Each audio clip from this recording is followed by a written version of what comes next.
Muy buenos días y bienvenidos a todos y a todas. Hoy, un día muy especial donde recibimos a nuestros claustrales, a nuestros estudiantes y a nuestros compañeros de trabajo con nuestra lección magistral, hoy celebrando los 45 años en el 2012.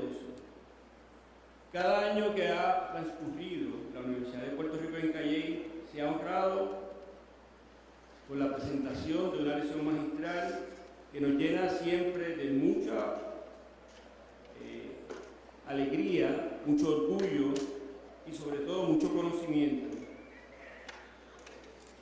La Universidad de Puerto Rico, en toda su vida académica, ha trabajado para lograr siempre su excelencia.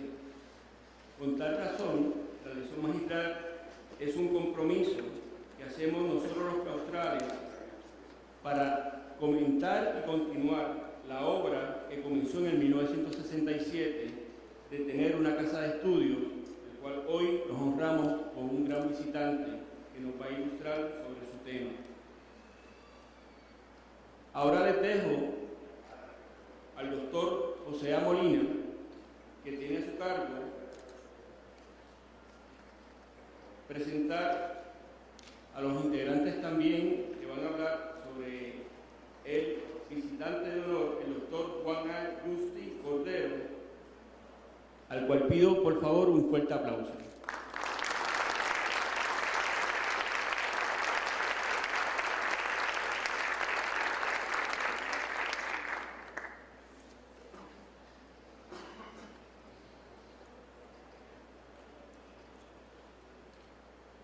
Buenos días a todos y a todas.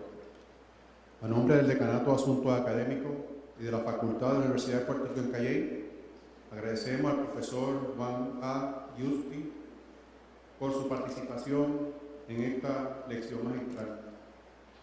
Agradezco también la asistencia de la facultad, estudiantes, empleados y público general, y los invito a continuar celebrando nuestro 45 aniversario de la UPR de Calley.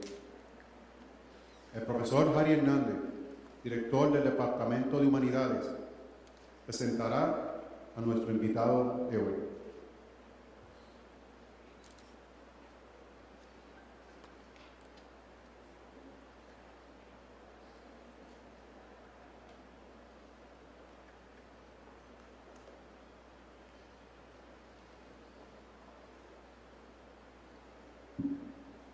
Saludos, compañeros, compañeras del claustro, administración, estudiantes, invitados, familiares y amigos de la comunidad académica y comunidad calleyana.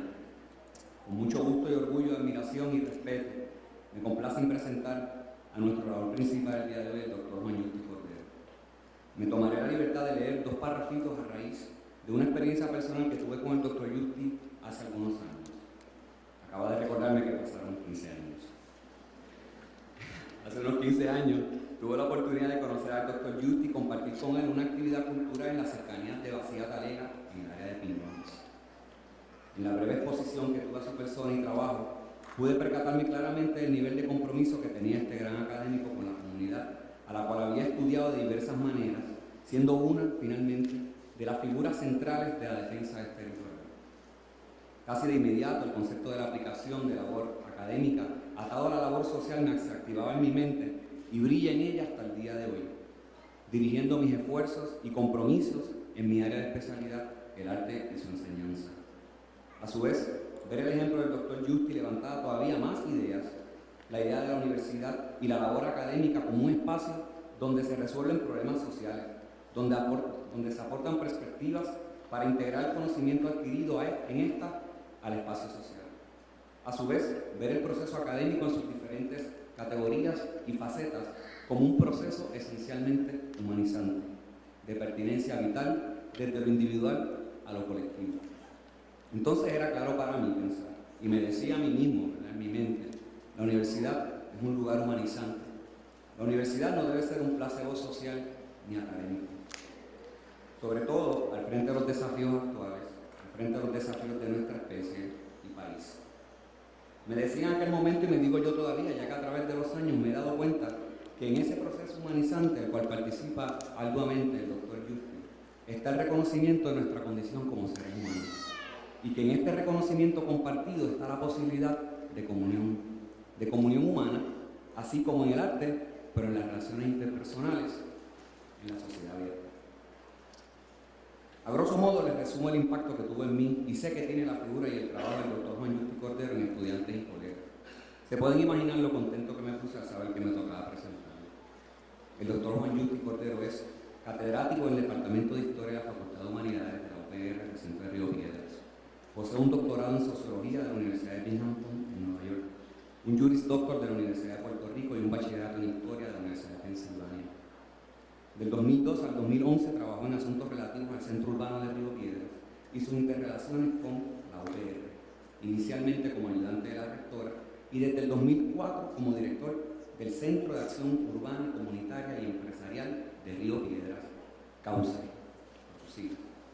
CAUCE promueve una mayor interacción entre la universidad y la comunidad, un fortalecimiento de los servicios públicos en el centro urbano y una participación más amplia de la comunidad en las acciones gubernamentales y en la política pública con respecto a Río Piedras. Hasta el 2009, CAUCE tuvo la encomienda de coordinar la revitalización del centro urbano de Río Piedras bajo la Ley 75 de 1995 y de 1997 a 1999 fue decano asociado de la Facultad de Humanidades. Fue editor de Sugarlandia Revisited, Sugar and Colonialism in Asia and the Americas, 1800 a 1940, y ha publicado varios artículos sobre historia social de Puerto Rico y el Caribe. Ha publicado una amplia variedad de capítulos y artículos en torno a temas históricos y historia contemporáneos de Puerto Rico y el Caribe. Ha ofrecido un sinnúmero de conferencias en torno a estos temas en diversos recintos y universidades en Puerto Rico, Estados Unidos, Guadalupe. Ha asesorado a grupos comunitarios en Río Piedras, Piñones y Vieques. Al presente prepara un libro sobre las relaciones históricas de raza, propiedad y poder en Piñones. El día de hoy tendremos ante nosotros la lección magistral de este gran humanista como un ejercicio académico de gran pertinencia y como ejercicio humanizante imprescindible. Prestemos nuestro tiempo, atención, capacidad y espíritu al Dr. Juan Justi Cordero y su lección magistral titulada El Movimiento de Córdoba, 1918 y la Universidad Latinoamericana. Muchas gracias a todas y todos por estar aquí. Gracias por esta oportunidad.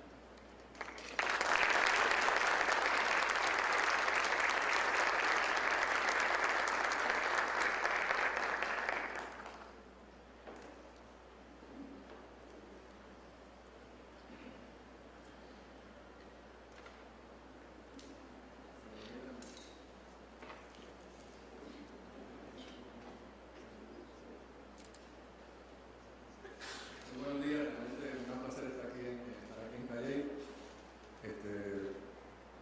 Un recinto que admiro mucho. Gracias al Dr. Harry Hernández por esa gran presentación.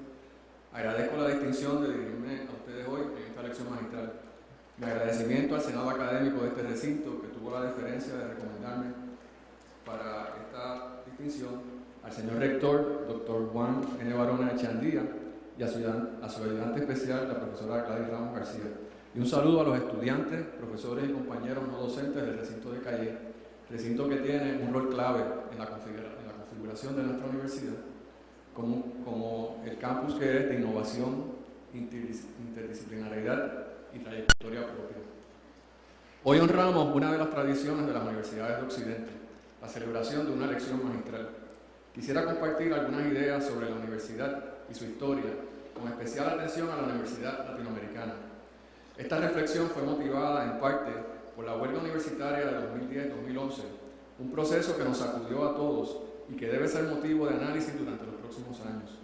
De manera más directa, la reflexión surge de mi trabajo por 8 años como director del Centro de Acción Urbana, Comunitaria y Empresarial de Río Piedras, CAUCE, una oficina del recinto de Río Piedras encargada de fomentar la rehabilitación física y social de ese centro urbano riopedrense y cuya sede ubica allí. Las experiencias que tuve en CAUCE hasta mi salida el año pasado me convencieron de la necesidad de que las universidades, y muy particularmente las universidades públicas urbanas, se involucren de lleno en el devenir de su entorno. La vida universitaria de un recinto como Río Piedras depende mucho de la calidad de vida de su entorno urbano inmediato, El recinto de Calley quizás es el que más se asemeja a Río Piedra en la proximidad de su centro urbano.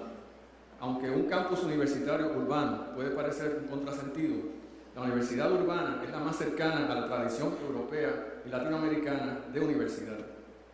En la universidad urbana, la relación entre el campus y su entorno expresa de forma condensada la relación universidad-sociedad, el aire público de la universidad que Ortega y Gasset consideraba más importante que los currículos, en su texto más citado que he leído, Misión de la Universidad.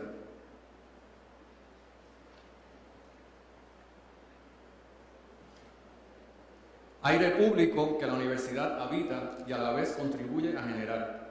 En el recinto de Calley hay clara conciencia de esto, inclusive a nivel de su región de 11 municipios, en la cual el Instituto de Investigaciones Interdisciplinarias hace un trabajo pionero en el sistema UPR. Cauce me convenció de la importancia del aire público para la universidad. En Cauce también concluí que la Universidad de Puerto Rico, tal como está estructurada y pensada hace años, sea cual fuera el color del gobierno, no oxigena ese aire público tanto como puede y necesita hacerlo. Autoridades con intereses ajenos a la universidad logran prevalecer con estilos antiuniversitarios, mientras la universidad abandona su artillería propia, mucho más potente porque académica, esa palabra vital que ha sido destripada en el habla cotidiana. Los ataques recientes a la integridad institucional de la universidad son síntomas ya extremos de la condición que señalamos. Como enseño historia y como buscaba cierto escape, mi atención se dirigió a la historia de las universidades. Mi pregunta ha sido, ¿qué puede y debe esperarse de la universidad en relación a su entorno urbano, social, político? ¿Y cómo se plantea esa pregunta en función de nuestra universidad pública y de nuestras raíces culturales e históricas antillanas y latinoamericanas? Por ahí llegué al tema de hoy y a la pregunta que deben tener varios de ustedes, ¿pero qué es el movimiento de Córdoba? De entrada, aclaro que el movimiento de Córdoba no es un pasodoble, ni un nuevo aeróbico, ni un grupo de rock en español. ¿Qué es ese movimiento del que alguna vez muchos de ustedes habrán escuchado y leído? El movimiento que estalló en la Universidad de Córdoba, Argentina, en 1918, comenzó con una huelga estudiantil y se convirtió en un proceso de reforma democrática de las universidades latinoamericanas. El movimiento de Córdoba, también conocido como el Grito de Córdoba, miró tanto hacia el pasado como hacia el futuro y abre perspectivas en ambas direcciones. Córdoba puso sobre el tapete la historia de la Universidad de Occidente al plantearse la universidad del presente y el futuro. El movimiento estudiantil de Córdoba proponía una universidad como las primeras de la Edad Media, la originaria universidad donde profesores y estudiantes compartían una búsqueda común. En la primera parte de la conferencia abordaré esa universidad originaria de principios de la Edad Media, siglos XI y XII, que es a la universidad posterior, algo así como el cristianismo primitivo a la Iglesia Católica y Romana. Paradójicamente, o quién sabe si inevitablemente, el movimiento de Córdoba estalla en una universidad antigua y provinciana en el interior de Argentina, que presentaba en 1918 los peores rasgos de las universidades de fines de la Edad Media: fuerte influencia eclesiástica y estatal, dogmatismo y estancamiento intelectual. Con razón, Lewis Feuer, en su clásico Los movimientos estudiantiles, reconoció que Córdoba en 1918, y cito, unió en forma curiosa las ideologías tanto de la universidad medieval como de la modernidad.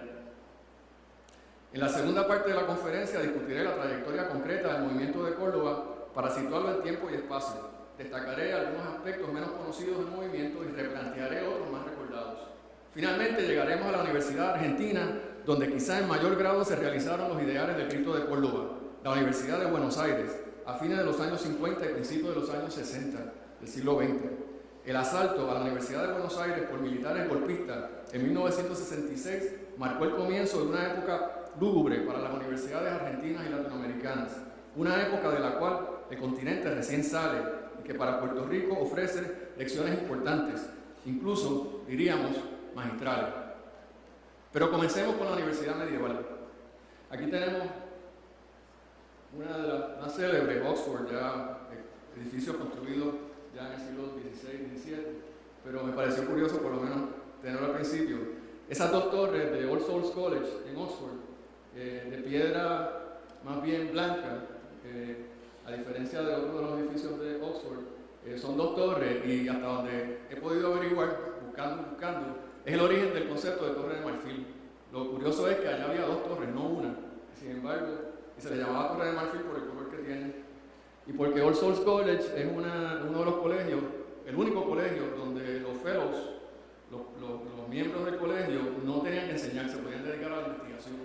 Y por eso quedó la imagen de que estaban estaban en la Torre de Marfil, supuestamente, pero la historia de la universidad resulta que tiene un poquito más complicada, y ya el hecho de que había dos torres y de repente el símbolo sea una solamente, ya nos empieza a decir algo de cómo es que llegan esas tradiciones. Comenzamos en la universidad medieval. En los siglos XI y XII, universidad no significaba una institución de estudios superiores ni un edificio. Universitas era un término genérico, equivalente a corporación o asociación. Su nombre como escuela era más bien studium generale. Una característica fundamental del studium generale eran sus sesiones públicas. Las primeras universitas europeas, algo perdidas en la historia, en parte precedieron a las cartas de fundación de las universidades conocidas y eran muy diferentes de las escuelas episcopales y monásticas que con el pasar del tiempo las absorbieron. Los bullentes siglos XI y XII que incubaban la Universidad Europea quedan retratadas en la vida de Pedro Abelardo, que considero un formidable precursor de los estudiantes de Córdoba en 1918. Abelardo vivió entre 1079 y el 1142, a fines del siglo XI y comienzos del siglo XII, cuando todavía no se habían fundado las universidades que conocemos, pero hay unos procesos que son como de incubación de las universidades que a mi entender son tremendamente interesantes e importantes y que merecen más atención de la que han recibido. Y Abelardo vivió plenamente esa época, pre-universidad, pero ya embriónica de las universidades que se van a fundar desde la segunda mitad del siglo XII. Este universitario por excelencia vivió y actuó antes de que existiera institucionalmente la universidad. Abelardo nació en el oeste de Francia y recibió una educación amplia en la que estudió filosofía antes que teología. A los 20 años estudiaba en la Escuela Episcopal de París, un siglo antes de que ésta se reconfigurara como la Universidad de París. Un siglo antes de que existiera la Universidad de París, Abelardo estaba en París y había estudios, había escuelas episcopales, había otros estudios libres vinculados o no vinculados tanto a las escuelas oficiales. Abelardo mostró desde joven un gran talento en la oratoria y la controversia, a la vez que era poeta y lo que hoy llamaríamos cantautor. Sus canciones en lengua romance recorrieron buena parte de Francia. Los años 1113 al 18, exactamente 8 siglos antes del movimiento de Córdoba, fueron, por así decir, los glory days de Abelardo. Ya profesor, Abelardo recibió a miles de estudiantes en el corazón de hoy Barrio Latino, centro también, por cierto, cumple, debe ser para acá, se apuntó a la pantalla. Abelardo recibió a miles de estudiantes en el corazón del hoy Barrio Latino, centro también del París medieval, la cuesta de Santa Genoveva, que la pueden ver ahí. Realmente saben que París tiene el Barrio Latino en un lado del río y entonces el lado que llaman el banco Rive-Droit, el banco derecho en el otro lado. Realmente lo que se desarrolla primero es el Barrio Latino, ¿verdad? El área más antigua de París. Y entonces el área más antigua de todas, el Monte San Genoveva, era que estaban concentradas las edificaciones. Está grabado de conseguir, es más bien de la época romana, pero París siguió más o menos esa distribución hasta la Edad Media. No conseguí algo que fuera ya directamente del siglo XII, pero nos da una idea de cómo estaba ubicado ese espacio.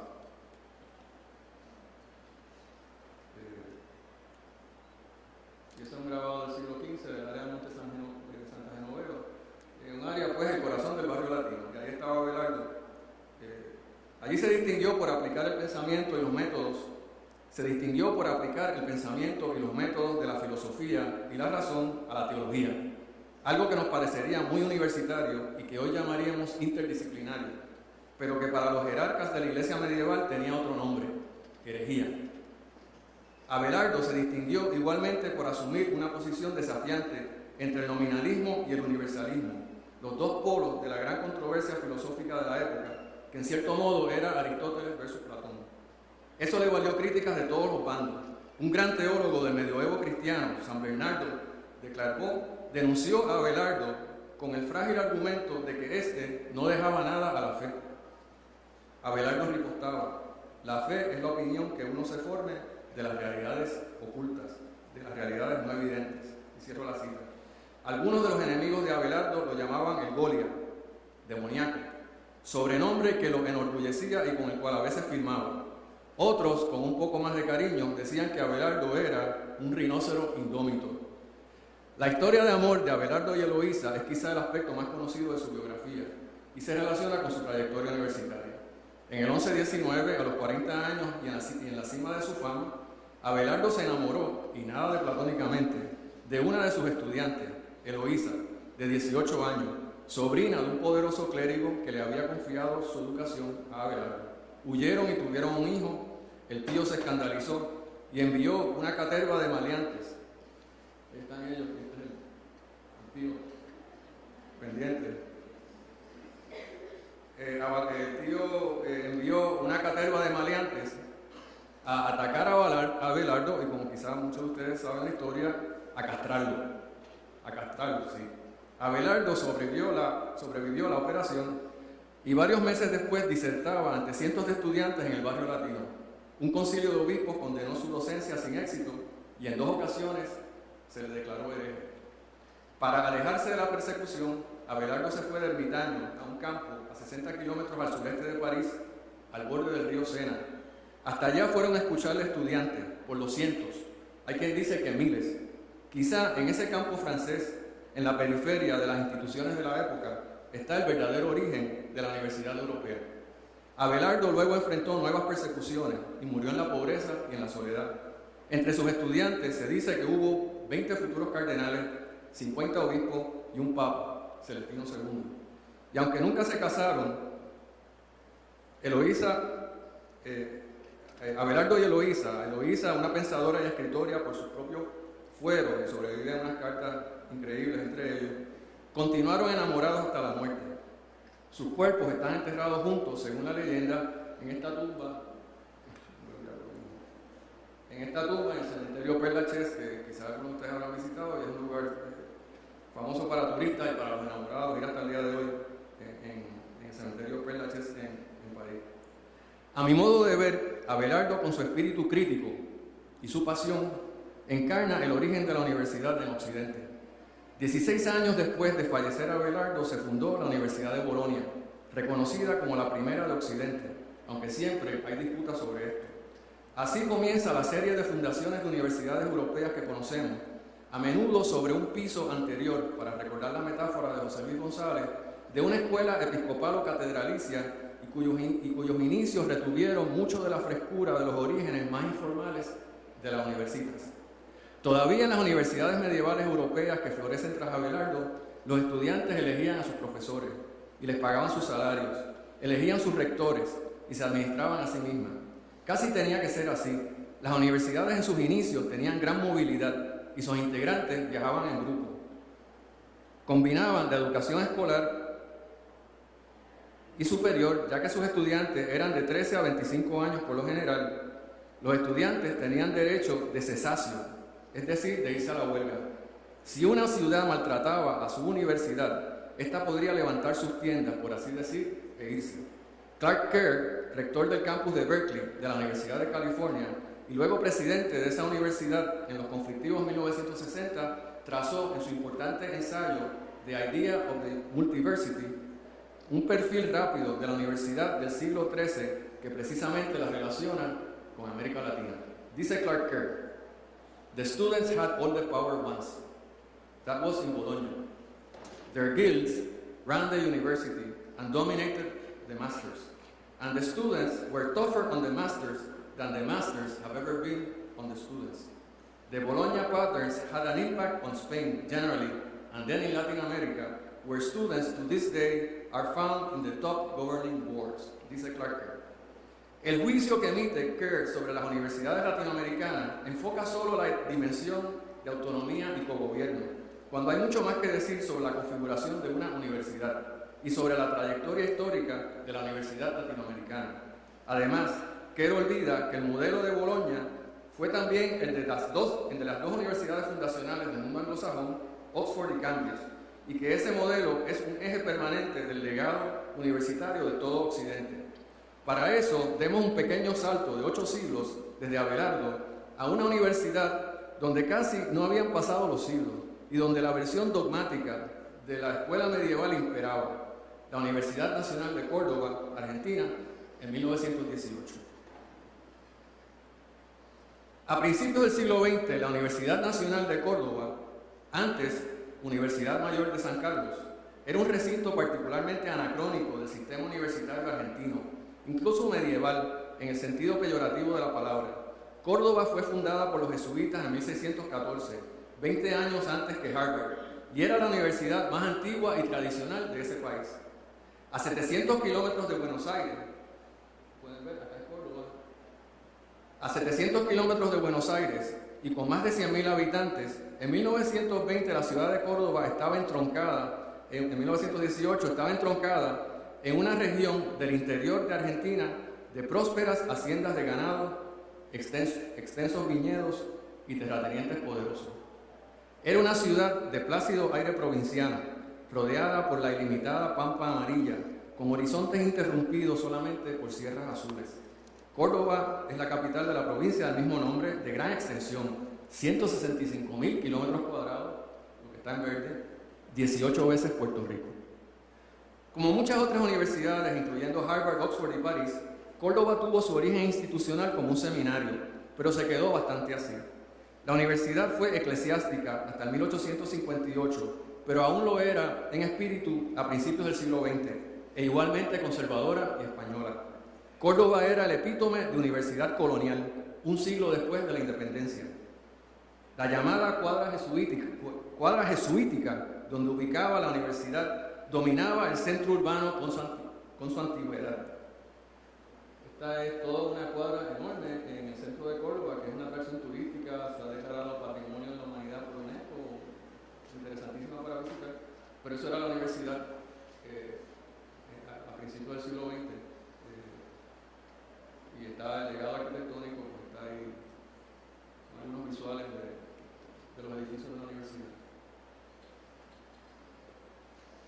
Un patio interior.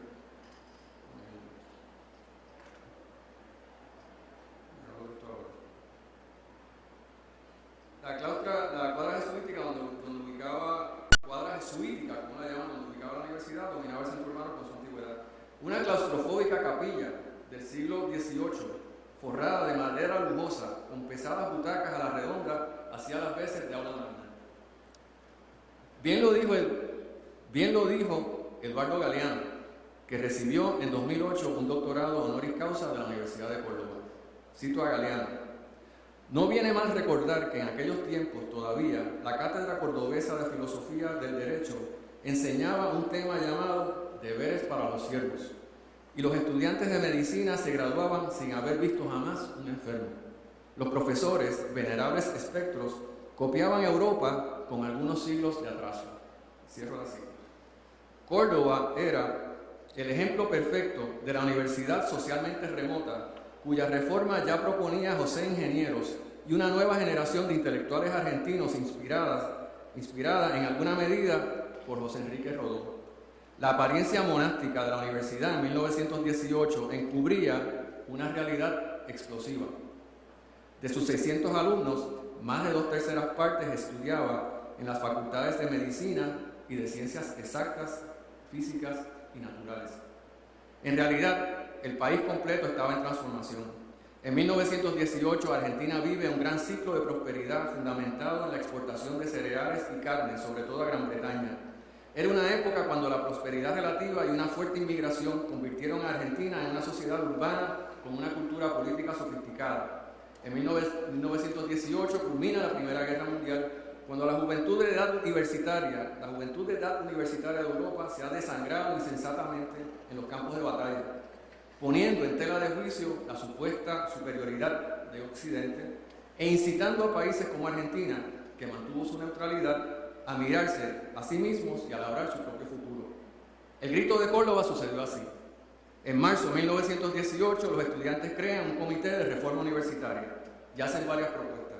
No reciben respuesta y el 1 de abril, primer día del año lectivo argentino, los estudiantes se van en una huelga exitosa que deja vacíos los salones. El Consejo Superior de la Universidad contestó cerrando la casa de estudio, un local. Tras un impasse de 2 semanas, el gobierno nacional interviene en la universidad, en parte a petición de los estudiantes, y comienza una investigación. La huelga termina y en mayo la suspenden los estudiantes, gracias a la investigación, pues, en beneficio de él. Y en mayo el gobierno declara vacantes las posiciones administrativas de la universidad y así aparenta abrir espacio para grandes cambios. En junio se celebran elecciones para un nuevo rector, pero solo se le concede representación a los profesores, no a los estudiantes. Los profesores votaron por un candidato que los estudiantes consideraban inaceptable, porque representaba el sector más conservador de la facultad, que estaba dividida. La recién formada Federación Universitaria de Córdoba, entendiendo que los estudiantes habían sido defraudados, decretó una huelga. Pronto le siguen los estudiantes de la Universidad de Buenos Aires y La Plata. Para explicar sus acciones, la Federación emite el Manifiesto de Córdoba en junio 15 de 1918, también conocido como el Manifiesto Liminar, es decir, preliminar. Cito: hombres de una república libre, acabamos de romper la última cadena que en pleno siglo XX nos ataba a la antigua dominación monárquica y monástica. Hemos resuelto llamar a todas las cosas por el nombre que tienen. Córdoba se redime. Desde hoy contamos para el país una vergüenza menos y una libertad más. Los dolores que quedan son las libertades que faltan.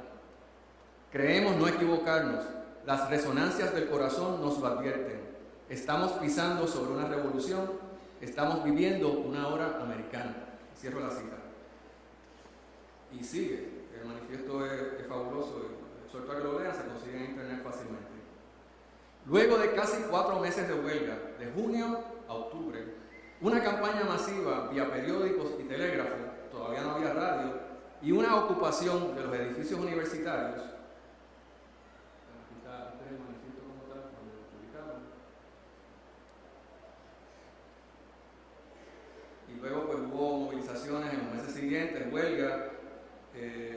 Finalmente el gobierno pues estaba en negociación, había delegaciones que iban a Buenos Aires, los que estaban a favor, en contra de la reforma. Finalmente el gobierno no pudo dilatar más. Cuando vino la ocupación de los edificios, los estudiantes ocuparon los edificios de la universidad y trancaron las puertas, bloquearon el acceso. Y inmediatamente, septiembre 9, el gobierno envía tropas para ocupar la universidad. Pero finalmente el gobierno tuvo que actuar. Y en octubre, el presidente Irigoyen, que era del partido Unión Cívica Radical, que eran liberales en la época en Argentina, el presidente Irigoyen emitió un decreto en octubre del 18, fue por decreto, que recogía casi todos los principios del movimiento, incluyendo la participación estudiantil en los consejos administrativos de la universidad. Esto es una caravana celebrando. El manifiesto de Córdoba y las propuestas que pronto generó una organización estudiantil nacional argentina, que generó una organización estudiantil nacional argentina que Córdoba propició, sentaron las pautas del movimiento de reforma universitaria. O sea que Córdoba tuvo un efecto de terremoto en Argentina. Se organizaron los estudiantes a nivel nacional y una serie de reformas que están esbozadas en el manifiesto luego fueron desarrolladas y ampliadas en congresos estudiantiles y pues muchas de ellas están recogidas en el decreto. Aquí yo voy a resumir los puntos de la reforma universitaria argentina que se van a convertir en reclamos de la reforma universitaria latinoamericana, que combinan un poco lo que se reclamó en Córdoba en junio del 18 con algunas de las cosas que fueron elaborándose posteriormente. Los puntos principales de la reforma fueron, primero, secularismo o laicismo. La Universidad Latinoamericana Reformada rechazó la fuerte presencia religiosa que se mantenía en la educación universitaria latinoamericana a principios del siglo XX. En la huelga los estudiantes usaban el color morado, emblema del obispo de Córdoba, en desafío a la autoridad de facto que todavía en 1918 ejercía la Iglesia Católica sobre la universidad. Segundo, renovación de la enseñanza. La reforma universitaria latinoamericana se rebelaba contra una enseñanza arcaica y exigía la renovación de las materias de estudios. Tercero, vocación científica. En las ciencias naturales, la reforma exigía la puesta al día del conocimiento y un mayor énfasis en la investigación y en la experimentación de laboratorio. La huelga de junio comenzó ante todo en las escuelas de medicina, ingeniería y derecho, y uno de sus motivos originales fue la suspensión de los internados de los estudiantes de medicina. Sexto, interdisciplinariedad. Carácter fuertemente interdisciplinario, ya que la propia renovación cultural que se reclamaba vincula a las humanidades y la investigación social en el abordaje de los problemas del país.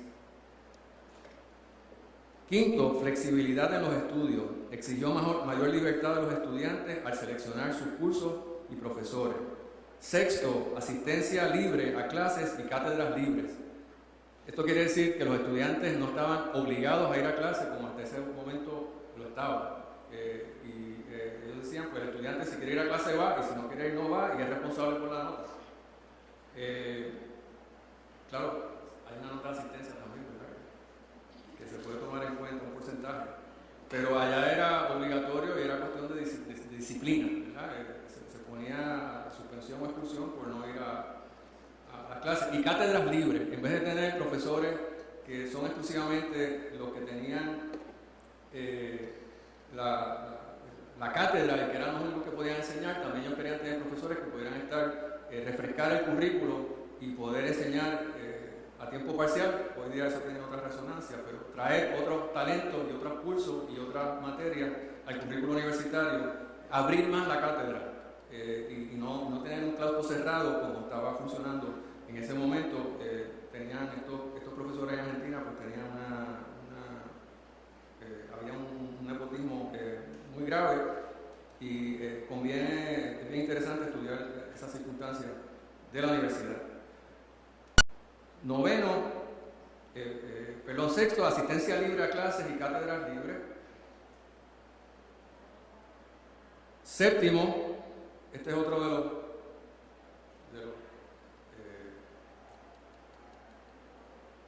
twists, como diríamos en inglés, de ángulos interesantes que tiene. Uno de los puntos claves de la reforma era un rol activo de los exalumnos. Y es bien interesante porque ellos consideraban que la participación de los exalumnos era vital para la toma de decisiones de las universidades. O sea que cuando ellos hablaban de participación de tres sectores, eran estudiantes, profesores y exalumnos. Y eso era ya un tanto tradicional en la universidad y eso se conserva y entonces se reclama que tenga una participación más reconocida y más formal. Se entendía que la participación de los exalumnos en las decisiones administrativas de la universidad, en la selección de rectores, en todo esto, la participación de los exalumnos le brindaba a los estudiantes activos una perspectiva más amplia, de boca de personas cuya edad y experiencias estaban generalmente más cerca de las áreas de empleo y servía para mediar en las relaciones entre estudiantes, facultad y administración. De hecho, un egresado, Deodoro Roca, un abogado de 28 años, fue el principal autor del manifiesto. Esto fue en apoyo al movimiento. Deodoro Roca, un personaje bien interesante, que hablaré un poco más de un dandy ahí. Tenía 28 años cuando escribió el manifiesto, el autor principal del manifiesto, con la Federación Universitaria de Córdoba, o sea, un egresado, que había estado muy activo en la universidad y había sido reconocido ya como portavoz de los estudiantes cuando era estudiante allí. Octavo, excelencia en la facultad. Procesos transparentes de nombramiento de la facultad, incluyendo exámenes de oposición y evaluaciones. Rechazo al nepotismo, al inmovilismo. En Córdoba, el llamado de reforma iba de mano con una crítica a la educación dogmática, a un profesorado con aires de señores feudales. Noveno, universidades populares. Más allá de la democratización del acceso, la reforma universitaria latinoamericana promovía programas de extensión y de universidades populares o universidades sin paredes, con el fin de elevar el nivel educativo del pueblo y los estudiantes a aprender muchísimo en el proceso, obviamente. Décimo, autonomía y cogobierno. Autonomía de la universidad y cogobierno de estudiantes, profesores y egresados, no tanto como fines escuetos en sí mismos, como a veces se piensa, y por eso he dejado este punto para el final, sino como vehículo y proceso, como garantía de que los objetivos del movimiento no se abandonarán. Para eso era que veían ante todo la importancia de la autonomía y el cogobierno. Y lo veían igualmente como una alternativa clave al control estatal directo, cuyo fracaso los estudiantes de Córdoba acababan de constatar. En las alas de su manifiesto, el movimiento de Córdoba impactó primero a otras universidades de Argentina, luego en 1919 a Perú, 1920 Chile, 1922 Guatemala, 1922-23 Cuba, luego al resto del continente. José Carlos Mariátegui dedicó uno de sus clásicos 7 ensayos de interpretación de la realidad peruana a la reforma universitaria. Dijo: el movimiento estudiantil que se inició con la lucha de los estudiantes de Córdoba por la reforma de la universidad señala el nacimiento de la nueva generación latinoamericana. Los estudiantes de toda la América Latina, aunque movidos a la lucha por protestas peculiares de su propia vida, parecen hablar el mismo lenguaje. Cierro la cita. La reforma universitaria tuvo un carácter interdisciplinario desde la renovación cultural que se reclamaba en las humanidades hasta la investigación social de los problemas del país, hasta en las ciencias naturales la puesta al día del conocimiento y un mayor énfasis en la investigación y la experimentación. Y ese aspecto de las ciencias naturales no se recuerda como se debe a la de la reforma universitaria latinoamericana. De temas al interior de la universidad, la reforma pronto evolucionó hacia reclamos más amplios, contra la corrupción del sistema político nacional y contra el imperialismo. El afán de unión continental que expresaba la primera oración del manifiesto ya lo anunciaba. La reforma universitaria latinoamericana rechazó el modelo napoleónico de control estatal directo sobre la universidad a favor de la autonomía, pero retuvo y fortaleció otras características de la universidad napoleónica, principalmente su sentido de servicio público, el rol importante de la universidad en el proyecto nacional y, en materia curricular, el énfasis en la educación profesional, sobre todo medicina, ingeniería y arquitectura. Junto al compromiso con el proyecto nacional, los otros elementos clave del modelo napoleónico, que en parte también fue el modelo alemán, fue su énfasis en la educación universitaria pública. Todavía hoy son raras las universidades privadas en Europa, y una visión total de la educación a todos los niveles, que en Europa se ve de forma integrada con el sistema de educación elemental, intermedia y superior. La educación universitaria se ve de forma integrada con la elemental, intermedia y superior. Las genealogías y los contextos de las universidades latinoamericanas las colocan en unos circuitos amplios y significativos. Y a esos circuitos pertenecen también las universidades estadounidenses. Los logros en los estudios graduados y en la investigación de las universidades alemanas, de raíz napoleónica como las latinoamericanas, fueron la inspiración de las primeras Research Universities de los Estados Unidos, privadas y públicas, y la escuela de muchos de sus profesores. Córdoba no fue, claro está, un movimiento perfecto. El propio Mariátegui identificó dificultades en cuanto a la representación estudiantil en las universidades reformadas. Dice Mariátegui: aunque formalmente admitido el principio de la representación, los estudiantes descuidaron la designación de los delegados, prefiriendo influencia plebiscitaria y espontánea de las asambleas de ambiente más tumultuoso que doctrinal. Además, el contenido de los estudios recibió menos atención de la que ameritaba. Eso lo dije yo, vuelvo a Mariátegui. Faltaba lo más importante, según Mariátegui, la renovación de los métodos de enseñanza y la intensificación de los estudios. Hubo sectores muy opuestos a la reforma y muy organizados, así que tampoco fue esto una gran marcha unánime hacia la reforma latinoamericana. Fue todo un proceso muy interesante de conflicto y que va a tener efecto. En 1922-23, solamente 4 años después, hubo unos primeros encontronazos, fueron los primeros encontronazos post-reforma entre el gobierno y los estudiantes argentinos. Y la propia Universidad de Córdoba fue intervenida en 1923. No duró mucho la luna de miel. Así quedó sin efecto el decreto reformista de 1918. La Universidad Argentina enfrentó una serie de contrarreformas en las décadas siguientes, y así mismo se le llamaban, puntualizadas por respiros, como brevemente a mediados de los 1940. Tarde o temprano, todas las universidades latinoamericanas sufrieron el embate de dictaduras y de crisis fiscales, lo cual limitó sus aspiraciones y sus logros.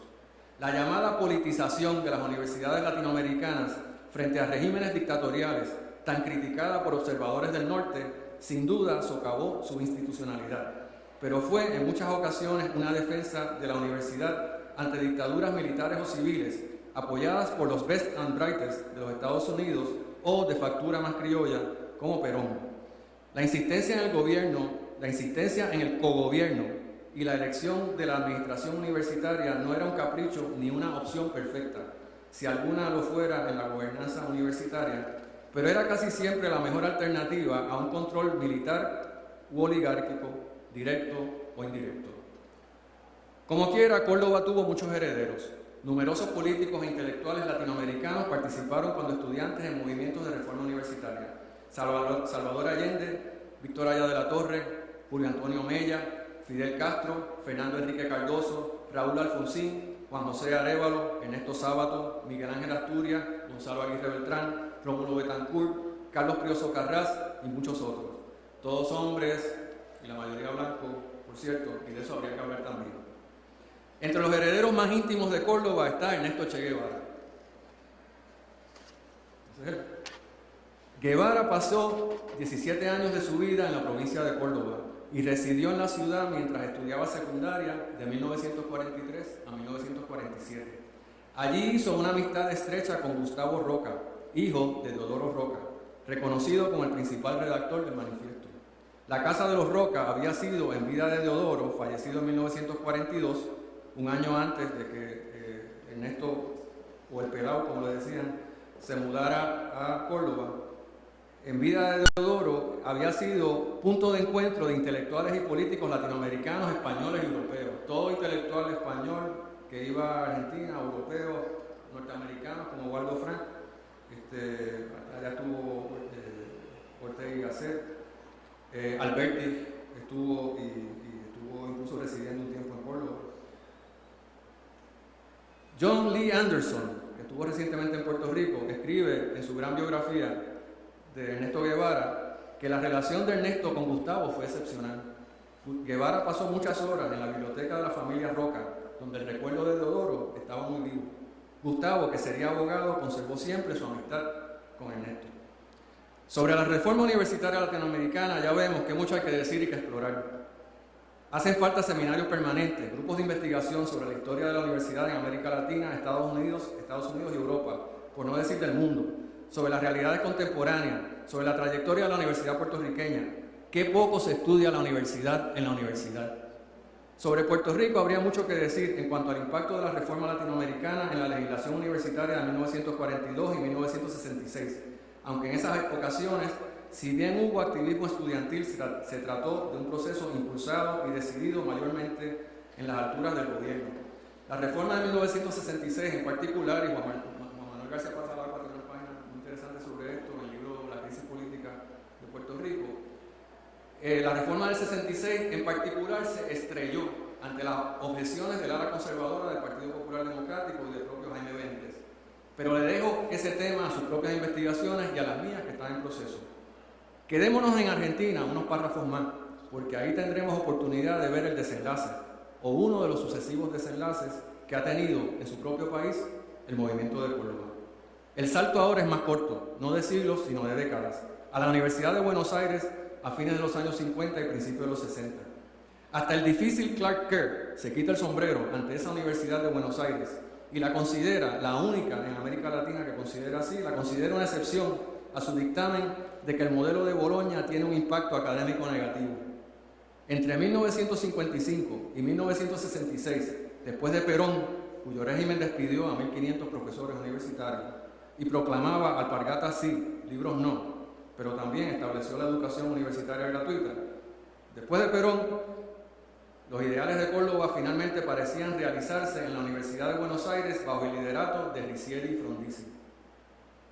De 1955 a 1966 fueron los años de la construcción de lo posible, como se titula un libro sobre ese periodo en la Universidad de Buenos Aires.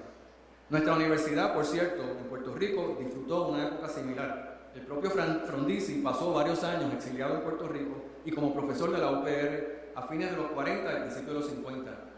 El discurso del método que se usa en los cursos de humanidades básicos, la edición que hasta el día de hoy entiendo yo que se usa, después de editada en los 1980, estuvo a cargo de Frondizi y tiene una nota, la nota que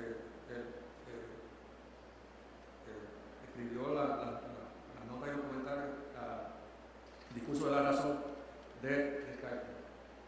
Imágenes de la Facultad de Derecho de la Universidad de Buenos Aires, muy inglesa, por cierto, se parece a Oxford al principio. De hecho, algunos de los edificios fueron donados por ingleses residentes en Argentina, muy acaudalados en aquella época. El capital inglés tenía una gran fuerza en la universidad a principios del siglo XX. Esa es la Facultad de Derecho. Esta es la Facultad de Ingeniería, conocida como la Catedral. Y esta es la Facultad de Ciencias Exactas, de la cual estaremos hablando un poco más. Frondizi y su sucesor, Hilario Fernández Long, con un equipo brillante de universitarios, establecieron en esos años la Facultad de Farmacia y Bioquímica, la Escuela de Salud Pública, todo esto en 10 años, departamentos de Psicología, Sociología y Ciencias de Educación, todos pioneros en Argentina y en América Latina probablemente también.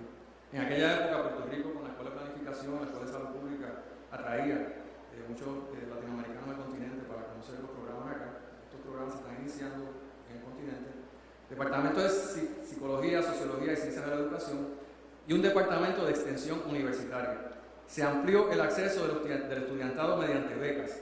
La editorial de la Universidad de Buenos Aires, la famosa Eudeva, publicó 802 títulos y 11.5 millones de ejemplares a precios módicos. Se promovieron campañas de alfabetización. Se inició la construcción de la nueva ciudad universitaria, se colaboró en proyectos de planificación regional, urbana y rural, y en fin, se abrió, enriqueció y democratizó la universidad. La edad de oro de la Universidad de Buenos Aires debe poner a pensar a cualquiera que considere que una universidad latinoamericana es una utopía irrealizable, que las propuestas del movimiento de Córdoba quedaron en papel, o que Córdoba y la reforma universitaria latinoamericana meramente proponen reivindicar las humanidades y las ciencias sociales. La facultad que quizá mejor ejemplifica los logros de 1955 a 1966 fue de hecho la Facultad de Ciencias Exactas, el equivalente a nuestras ciencias naturales. Exactas, como se le conocía, digamos con cariño. Profesores, investigadores y egresados de Exactas en esa edad de oro ganaron 3 premios Nobel de ciencia, los primeros latinoamericanos en lograrlo. Argentina aún ostenta por mucho el mayor número de Nobel de ciencias en el continente. Bernardo Bucet, 1947, Fisiología o Medicina, que era un profesor eminente de Exactas. Luis Federico Leloir, 1970, en Química. Y César Milstein, 1984, Fisiología o Medicina. Aquí tenemos un laboratorio de microbiología, esto de los 40, no conseguí de los 50. Bregaban con las historias de cómo ellos tenían que trabajar con un equipo no el más moderno y hacer de tripas corazones, es verdaderamente interesantísimo. Hay varias cosas escritas sobre eso. Esta es la primera computadora en América Latina que fue en la Universidad de Buenos Aires. Le decían Clementina. Se fabricó en Inglaterra y era el orgullo de la Universidad de Buenos Aires. Comenzaron a trabajar con ella en 1960 y hicieron una serie de iniciativas y proyectos con la famosa Clementina. Quizá la figura que mejor ejemplifica el espíritu de Exactas en esos años no ganó un premio Nobel, pero tuvo otros logros importantes. Su entonces decano, Rolando García, también vicerrector de la universidad. Él está ahí a la izquierda con su hermano. García poseía un doctorado en física de UCLA, con especialidad en estudios de la atmósfera, y por varios años fue profesor en UCLA.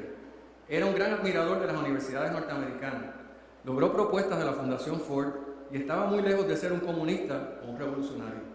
Era ante todo un científico que pedía libertad de pensamiento y de investigación en un momento en que se practicó. Recuerda a Rolando García. En la época en que nosotros estábamos en la universidad, decía él, dice, todavía vive, había profesores muy conservadores, pero muy del país. Yo he sido siempre un hombre de izquierda, sin embargo con ellos nunca tuve problemas. Nuestras luchas universitarias fueron duras, pero nunca en representación de partidos políticos. Cuando después de unos años volví y vi a la universidad dividida entre radicales y peronistas, pensé, bueno, se acabó la universidad. Cierro la cita. Como vicerrector, impulsó muchas de las iniciativas históricas, y cuando él volvió sería en los 70 ya.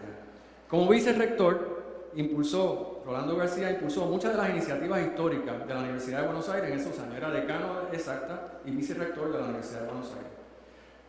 Recordando esos años, décadas después, el decano García afirma, una cita interesantísima: lo que viene a mi mente en este momento no son hechos y personas particulares. Lo que viene a mi mente sobre esos años quizá lo podría describir como un escenario donde actuaron esas personas, donde transcurrieron los hechos. Un escenario que dio contexto y significado a lo que se hizo. En ese escenario predominaban las figuras jóvenes, un movimiento estudiantil como no he conocido en otra parte del mundo. Graduados jóvenes, algunos de ellos que se fueron a estudiar afuera y volvieron, a pesar de que se hubieran podido quedar en el exterior, y algunos profesores maduros. Sin ese escenario, nada se podría haber hecho, muy poco, porque fue un esfuerzo colectivo, una atmósfera, un lugar de discusión, fue un foro de comprensión, de análisis. Eso es lo que dio sentido a esa realidad. Cierro la cita. Entre 1963 y 1966, bajo un precario gobierno civil, los estudiantes de la Universidad de Buenos Aires acentuaron sus críticas hacia el creciente poder de los militares. Los estudiantes de Exactas estaban siempre entre los más combativos. Primero, hubo protestas en 1965 contra la participación de tropas argentinas con la OEA en la invasión norteamericana de Santo Domingo. Murió un estudiante en las manifestaciones tiroteado por la policía. Luego hubo protestas en torno a la reducción del presupuesto de educación, que en aquel momento era 20% del presupuesto nacional.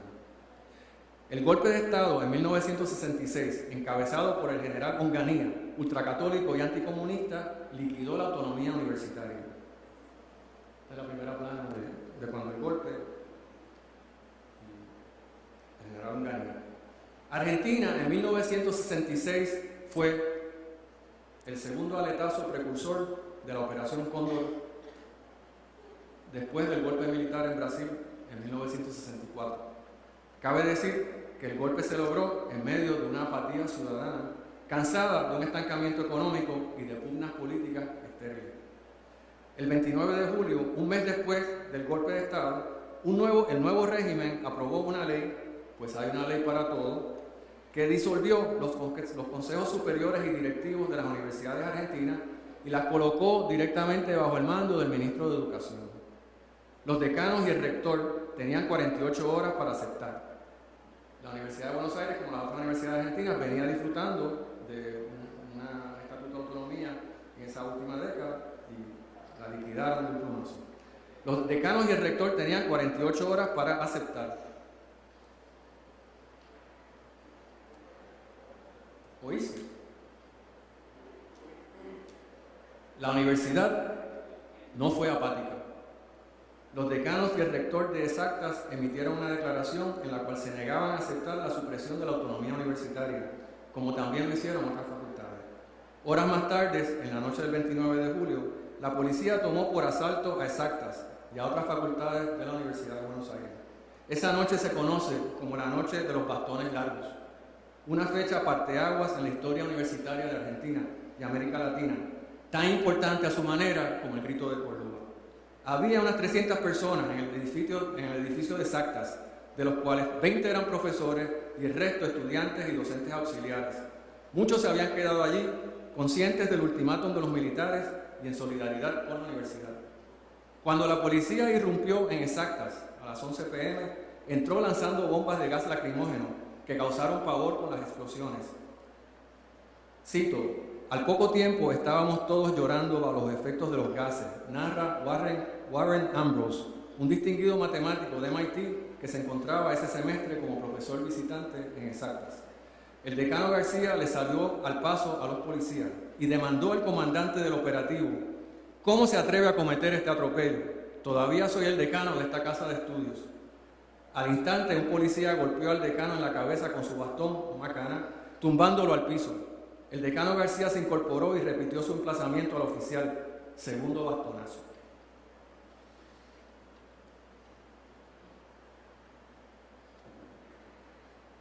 Continúa el doctor Ambrose. Luego llegaron soldados que nos ordenaron, a gritos, pasar a una de las aulas grandes, donde se nos hizo permanecer de pie, con los brazos en alto, contra una pared. El procedimiento para que hiciéramos eso fue gritarnos y pegarnos con palo. Cierro la cita. A la salida del edificio de Exactas, la policía obligó a los profesores y estudiantes a pasar por una doble fila entre policías que les golpeaban con sus bastones. Esa noche fueron detenidos centenares en Exactas y en la otra facultad subversiva, entre comillas, filosofía y letras. Los laboratorios y bibliotecas de sus edificios fueron destruidos. Según Sara Reti, la primera química nuclear graduada de la Argentina, cito, los militares le tenían un odio feroz a Exactas. Por eso, primero la intervinieron en la noche de los bastones largos y luego, 10 años más tarde, la terminaron de liquidar con una topadora, bulldozer, y junto con ella derribaron la Universidad de Excelencia de los años 60, la de los años de oro, que había colocado a la investigación científica en el primer plano internacional. Eso es lo que queda de Exactas. Demolieron el edificio en 1971. El decano Rolando García sugiere motivaciones aún más profundas. Cito, es una simplificación equivocada pensar que durante aquella oportunidad había un grupo de policías que quería romper cabezas. No, eran policías que, instigados por civiles e incluso por universitarios, intentaron y lograron romper el escenario. Cierro la cita. Las consecuencias de la noche de los bastones largos fueron huracanales, o peor, estructurales y a largo plazo. Cito de nuevo a Rolando García. Claro que nos rompieron cabezas y costillas, pero el objetivo no era romper cabezas. Los que instigaron eso eran civiles y universitarios, porque lo que estaba en juego era un programa ideológico. Lo que querían romper no era cabezas, era el escenario, porque sabían que ese escenario conducía a un tipo de país totalmente distinto. La lucha fue dura y la perdimos, naturalmente. Cierro la cita. Del profesorado de Exactas, un 70% de los docentes e investigadores renunció. 700 profesores de la Universidad de Buenos Aires renunciaron y 1.378 de las universidades argentinas. Comenzó un éxodo de científicos argentinos que no se ha detenido, aunque un número de ellos regresó a Argentina con el paso de los años. Y cito, la noche de los bastones largos quebró no solo la más formidable acumulación de conocimiento científico que la Argentina había logrado hasta mediados del siglo XX, sino también se abrió camino a la intolerancia y se atrincheró a una generación de argentinos en la idea fatal de que la violencia política era el recurso para restaurar la libertad. Cierro la cita. De los 301 científicos e investigadores de Exactas que emigraron, 166 se insertaron en universidades latinoamericanas, básicamente en Chile y Venezuela. Otros 94 se fueron a universidades de Estados Unidos, Canadá y Puerto Rico. Los 41 restantes se instalaron en Europa. Asimismo, se vieron obligados a salir del país centenares de profesores de humanidades y ciencias sociales, figuras de la talla de Mario Bunge, Tulio Halperín y Sergio Bagú. Como dice Calle 13 sobre Operación Cóndor, se perdona, pero no se olvida. Rolando García emigró a Ginebra, donde colaboró estrechamente con Jean Piaget y escribió con Piaget el importante libro Psicogénesis e Historia de la Ciencia. García, entrenado en los estudios de la atmósfera, desarrolló un trabajo impresionante como epistemólogo en relación a los sistemas de conocimiento interdisciplinario, a la vez que, y no por casualidad, fue un precursor de las teorías de cambio climático y su impacto en los sistemas productivos. En 1969, la propia ciudad de Córdoba dio su respuesta al golpe de 1966. La antigua ciudad provinciana se había convertido en los 1950 en una ciudad industrial, el Detroit de Argentina, y el centro de su industria automotriz. En 1969, Córdoba fue el escenario, ya no de una huelga en chaqueta, sino de una protesta obrera y popular masiva y luchas callejeras contra el régimen militar, donde los estudiantes de la Universidad de Córdoba jugaron un rol importante, el cordobazo. El general Onganía y su régimen respondieron como único sabían, con violencia y arrestos masivos y juicios militares, logrando una victoria militar y una derrota moral. Argentina habría de vivir más conmociones en las décadas siguientes, incluyendo la terrible guerra sucia de los 70 y luego el lento retorno a la democracia y a un buen gobierno. Esto fue una de las primeras protestas en los 80 contra un arancel universitario. A pesar de que era gratuita la educación universitaria, se estaba imponiendo un arancel, que esta fue de las primeras propuestas. Pero a través del proceso, el rol de la Universidad Argentina y las lecciones del movimiento de Córdoba, aquel primer cordobazo, se han mantenido vigentes. Y creo que no les había mencionado que allá en el siglo XII los castradores de Abelardo fueron detenidos, procesados y sí, ellos también castrados.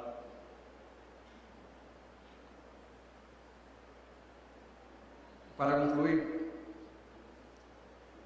en el recorrido que hemos hecho esta mañana, desde Río Piedras a la Edad Media hasta Argentina en 2 tiempos, he tratado de relacionar los reclamos del movimiento de Córdoba con la universidad medieval en su versión originaria, más dinámica y menos jerárquica que las universidades de fines de la Edad Media.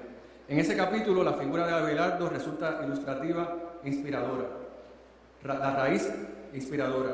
La raíz común de las universidades de Occidente, sean latinoamericanas, europeas o norteamericanas, se encuentran en esas escuelas itinerantes y democráticas, apasionadas de la discusión, el razonamiento y la crítica. Si bien en la academia anglosajona se destaca más el principio de academic freedom o libertad de cátedra que el de autonomía universitaria o cogobierno, en el fondo se trata de lo mismo. Córdoba fue el primer movimiento estudiantil en pro de una profunda reforma universitaria en el mundo.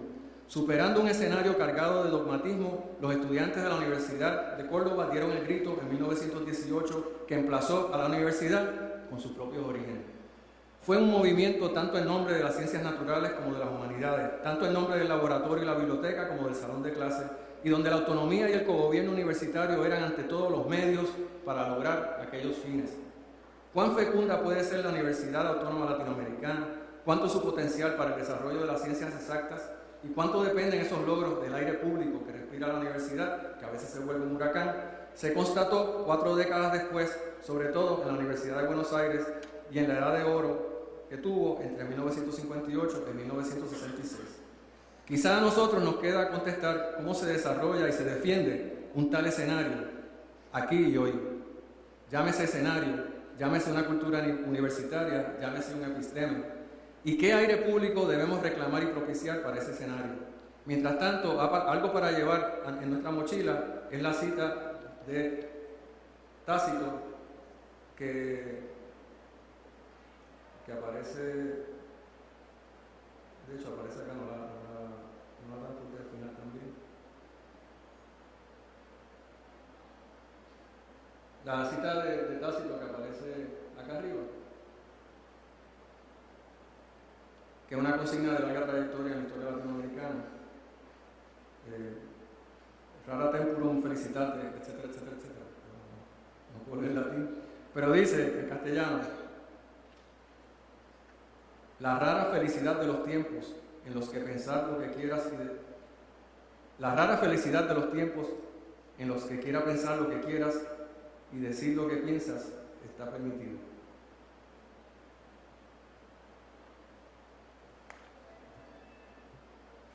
La rara felicidad de los tiempos en los que pensar lo que quieras y decir lo que piensas está permitido.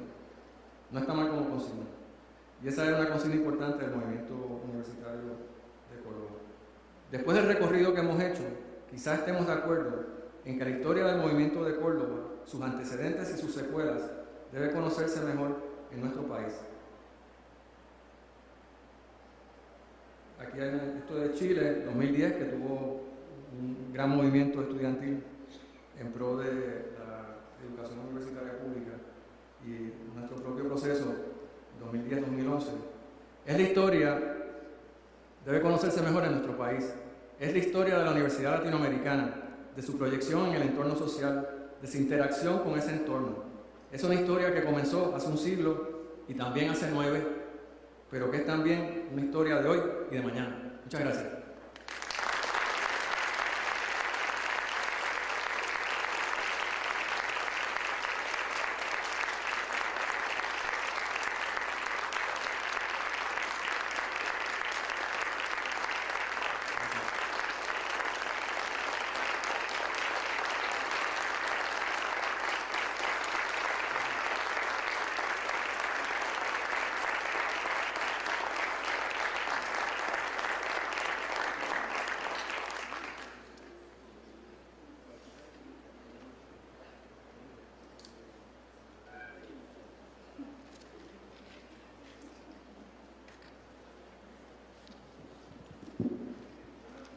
Aquí le acabamos de entregar de nuestro artista residente Antonio Martorell cuadro y la serigrafía, ¿verdad?, del centenario de la Universidad de Puerto Rico.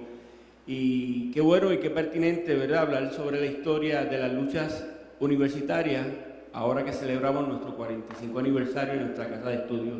Gracias por su excelente exposición y definitivamente debemos tenerlo otra vez de visita en nuestra casa de estudios para seguir compartiendo toda esa historia que desconocemos y que es también vital para nosotros. Muchas gracias.